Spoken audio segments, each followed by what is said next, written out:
Hello friends आज का topic है कि यूएस मार्केट ग्लोबल फंड्स को खींचती चली जा रही है। तो अगर हम एफआई डेटा देखें अ, इस महीने का भी और ये दिसंबर एंड में हम शूट कर रहे हैं, तो आप ये देखेंगे कि 6-7 हज़ार करोड़ इस महीने भी गए, जबकि शुरू में काफ़ी कई दिन तक परचेज़ रही।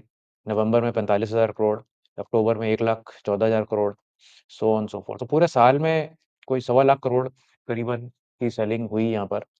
और मोस्टली आप अज़्यूम कर सकते हैं कि वो सेलिंग जो है यूएस मार्केट्स की तरफ हुई, या मैं हो सकता है किसी और इमर्जिंग मार्केट्स की तरफ थोड़ी बहुत गई होगी, लेकिन काफ़ी फंड्स यूएस मार्केट की तरफ जा रहे हैं। और ये जो हम चार्ट देख रहे हैं, ये आपको दिखा रहा है कि कितने नेट इन्फ्लोज़ हुए हैं यूएस इक्विटी फंड्स में।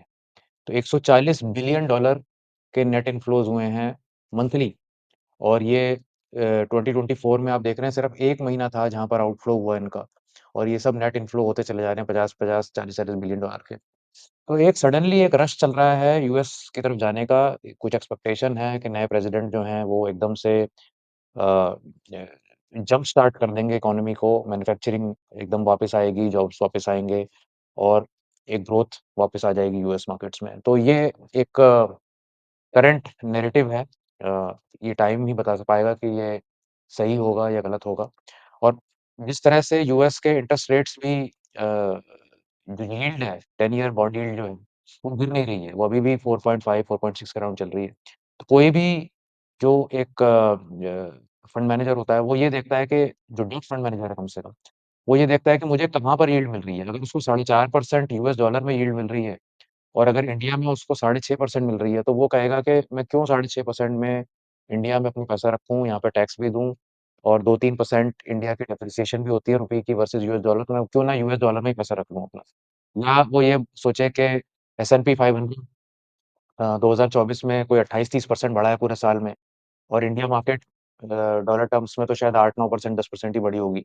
तो क्यों मैं अपना पैसा इक्विटी में इंडिया में रखूँ, मैं यूएस में क्यों नहीं रख लेता? तो इसी तरह से जो सोच होती है, तो डिफरेंट ज्योग्राफीज़ से, जब उनको ये दिख रहा है कि यूएस इक्विटी मार्केट अभी फ़िलहाल बढ़िया चल रही है और वहाँ रिटर्न्स ज़्यादा आ रहे हैं इक्विटी में भी और इन डॉलर टर्म्स में भी, तो नेचुरली सारा जो लिक्विडिटी का फ्लो है, वो यूएस की तरफ जा रहा है और उसका नुकसान इंडिया मार्केट को झेलना पड़ेगा अभी। बट किसी न किसी पॉइंट पे जाके ये टर्न भी होगा और ये नया प्रेज़िडेंट जब आ जाते हैं, तब ये देखा जाएगा कि कैसे मार्केट्स रिएक्ट करेंगी उस समय, और मेबी वो पीक बन जाएगा इन्फ्लो का और उसके बाद से हो सकता है नॉर्मलाइज़ेशन की तरफ फिर से मार्केट चल पड़े। तो ये मेरी सोच है, आप बताएँ कि आप क्या सोचते हैं इसके बारे में? कमेंट्स में ज़रूर लिखें। Thanks, bye.